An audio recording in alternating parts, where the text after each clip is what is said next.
തൈറോയിഡും PCODയും രക്തക്കുറവും കൊണ്ട് മാത്രമല്ല കേട്ടോ മുടി കൊഴിച്ചിലുണ്ടാവുക. വേറെ ഒരുപാട് കാരണങ്ങളുണ്ട്.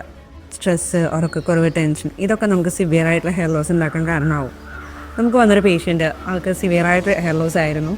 ഹെൽത്ത് ഇഷ്യൂസൊക്കെ ചോദിച്ചപ്പോൾ ഒന്നുമില്ല. അപ്പോൾ എടുത്ത് പറഞ്ഞ കാര്യം സ്ട്രെസ്സും ഉറക്കക്കുറവും ടെൻഷനും ആയിരുന്നു. ഒരു 20 ദിവസത്തെ ട്രീറ്റ്മെൻറ്റിന് ശേഷം ആളുടെ ഹെയറിൽ വന്നിട്ടുള്ള ചേഞ്ചസ് ആണ്. ഒന്ന് കണ്ടു നോക്കിയാലോ.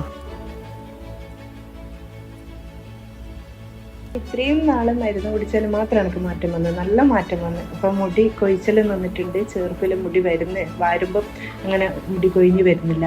ഇപ്പം നല്ല മാറ്റമുണ്ട്. മറ്റേ കുളിച്ച് കയറി തല തുടച്ചാലെല്ലാം ഈ ടവലിലെല്ലാം മുടി ഉണ്ടാവുന്നതാണ്. ഇപ്പം അങ്ങനെയില്ല. എന്തായാലും ഒരുപാട് സന്തോഷമുണ്ട്, ഒരുപാട് നല്ല മാറ്റമുണ്ട്. നല്ല മാറ്റം തന്നെ പറയണം. മുടി നല്ല തിക്കായിട്ടുണ്ട്, നല്ല തലയൊട്ടിയിലെല്ലാം പിന്നെ നല്ല ബ്ലാക്ക് ഉണ്ട്. ആദ്യം ഒരു പിന്നെ ചെമ്പിച്ച പോലെയാണ്, ഇപ്പം നല്ല ബ്ലാക്ക് വന്നിട്ടുണ്ട്.